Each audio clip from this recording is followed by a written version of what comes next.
Assalamualaikum warahmatullahi wabarakatuh. Pada kali ini kita akan melaksanakan pembahasan soal lagi. Soal yang hubungannya sama elektronika, otomasi industri dan juga soal lain yang berhubungan dengan PPG, ujian semester ataupun soal masuk perguruan tinggi atau soal apapun ya. Di sini kita sampai soal nomor 489. Mungkin ada yang melompat di soal ini karena kami ngepasin yang sudah PPG selain deposit-deposit soal kami. Kemudian ini kami ambil dari kisi-kisi PPG ya. Salah satunya nomor 47 adalah ini PPG ketenaga listrikan. Saja juga ada beberapa aspek yang sama dengan elektronika atau mekatronika yang lainnya ya. Tapi kita nyoba ini. Menganalisis konsep esensial materi teknik otomasi industri dan aplikasinya dalam pembelajaran ketenaga listrikan. Teknik otomasi industri dan aplikasinya dalam pembelajaran ketenaga listrikan, piranti, sensor, dan aktuator. Dengan diberikannya sebuah gambar, peserta dapat menentukan kondisi operasi dari aplikasi pendeteksi suhu. Nah, ini ada dengan sebuah gambar, maka peserta bisa menganalisa. Nah, ini saya carikan, saya buatkan beberapa soal yang kira-kira mungkin aja ya bisa mewakili ya. Gitu. Tapi kita pakai yang sederhana dulu nih. Peralatan berikut yang dapat memanfaatkan sensor suhu sebagai kontrol otomatis adalah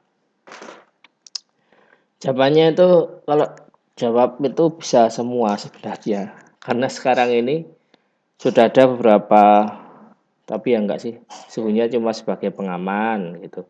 Tapi yang paling tepat kelihatan adalah ini penetas telur, di mana dia akan mendeteksi suhu. Ini sistemnya kontrol. Ini suhu ya. Sensor ya. Namanya sensor. Ini aktuatornya. Biasanya penghangat. Gitu. Nah, ini kontrolnya. Kontrol ada R-nya nih. Ya kan? Jadi kalau suhunya dingin maka dia manasin, kalau suhunya panas dia mati pemanasnya. Jadi ketika menghangatkan telur dia suhunya di kisaran layaknya diengkrem, di apa ya? Diengkremnya apa ya? Sama induknya gitu di sini. Sedangkan televisi, sedangkan mesin cuci, kalau mesin cuci 2 tabung itu mungkin nggak ada ya pengaturan suhu. Tapi kalau mesin cuci yang canggih-canggih sampai ada air hangat, sampai ada pendeteksi ini itu ya mungkin ada. Televisi mungkin ini nggak ada ya, tapi mungkin kalau ada protektor dari IC-nya kalau panas dia mati, atau mungkin ada termoswitch-nya bisa beda. Radio ini kalau radio yang kecil-kecil enggak, tapi kalau radio yang ya begitulah, kita nggak tahu sistem dalamnya yang radio yang mana.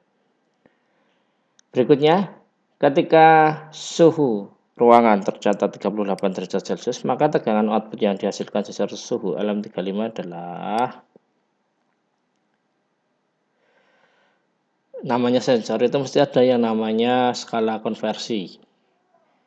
Nah, kalau LM35 ini diingat-ingat aja karena yang sering keluar adalah ini 0,01 per derajat Celcius. Jadi kalau ini 38, nah kalau nggak tahu rumusnya tinggal 38 derajat Celcius kalikan ini. Ini kan derajat Celcius coret, jadi 38 kali ini. Hasil adalah 0,038. Sorry, 0,38. Ya kan, 0,138. Hasilnya adalah 380 milivolt ini. Ya. Konversi ini enggak cuma ada di sensor LM35, tetapi juga di yang lain juga, misalkan RTC, BTC itu ada grafik yang namanya grafik untuk jika hambatannya sekian maka sekian gitu. Kemudian juga ada sensor jarak yang tipe inframerah, kalau nggak salah juga seperti itu nilainya tegangan. Terus kemudian juga sensor-sensor yang lain. Tidak menutup kemungkinan juga sensor lain juga ada yang memberikan output berupa output I2C, komunikasi data I2C, serial, dan lain sebagainya. Komplit, tapi dengan saja yang ini. Berikutnya ini yang agak ngeri-ngeri sedap. Ini ada suatu rangkaian ya. Ini LM35. Ini ada suhu gitu. Suhu kalau panasnya naik, panasnya turun, maka yang berpengaruh adalah seperti yang di sini. LM35 perubahannya ada tegangan kecil sekali gitu lah. Tegangan kadang naik kadang turun gitu. masuk ke penguat operasional. Perhatikan gambar di atas.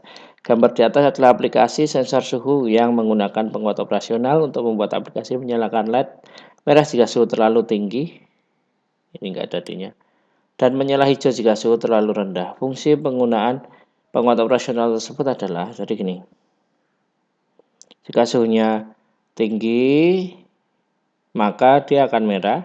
Jika suhu rendah, dia akan mati. Nah, perhatikan ini op-amp-nya ini.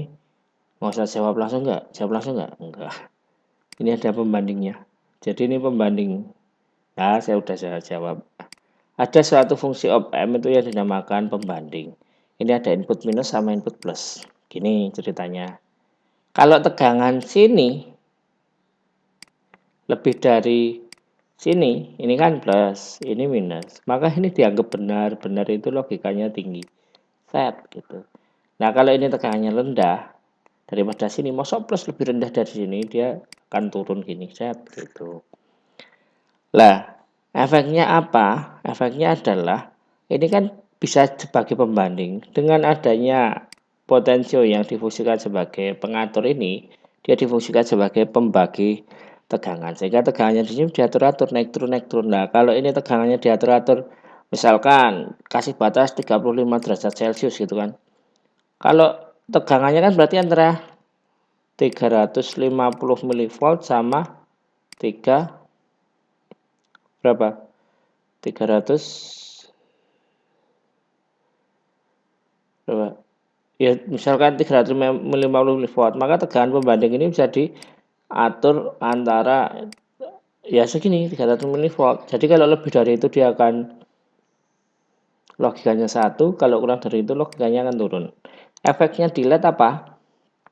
Efeknya di LED kalau ini logikanya 1 itu 5 volt ya. Ya kalau di sini tergantung inputnya 5 volt. Maka ini tegangan 5 volt, ini 5 volt. Yang terjadi adalah ini nggak akan nyala yang hijau. Kenapa? Karena ini logik 5 volt dengan 5 volt maka nggak akan mengalir arusnya. Nah, yang mengalir yang sini, ini ada groundnya, jadi mengalir. Beda halnya dengan ini logikanya, kalau ini logikanya low atau 0 volt, ini akan ada mengalir, ini nyala. Sedangkan yang sini 0 volt, ini yang mati, begitu. Itu ya, jadi jawabannya sebagai penguat arus enggak, karena ini konstruksinya bukan penguat arus. Memang sih kalau mau dikuatkan arusnya, dikuatkan arus tegangan ya, tepatnya. Itu nanti bisa kelihatan. Kalau dikasih pengalih ini jadiin pengalih tegangan, maka di pengalih tegangan non infrating maka dikasih multi, nanti multinya bisa gerak-gerak. Barangkali untuk mendriving sesuatu yang ada di depannya, misalkan mau dikuatkan lagi menggunakan transistor, kemudian digunakan untuk nyalain relay, itu juga bisa. Kemudian sebagai pembanding ini jawabannya ya B. Kemudian sebagai penguat tegangan ya bukan juga. Sebagai konversi arus ke tegangan ini juga enggak sih, tepatnya ke pembanding. Nah, ini fungsi op-amp yang lain bisa dipelajari di soal yang lainnya dan juga dicari di YouTube yang lainnya. Sangat bermanfaat sekali kalau pengen belajar instrumentasi. Mungkin itu saja yang bisa kami sampaikan, kurang lebihnya mohon maaf sampai waktunya 8 menitan ini, dan kalau mau dukung silahkan di subscribe dan kalau ada soal bisa dikirim ke sini atau ke sini. 108. Terima kasih. Semoga bermanfaat. Wassalamualaikum warahmatullahi wabarakatuh.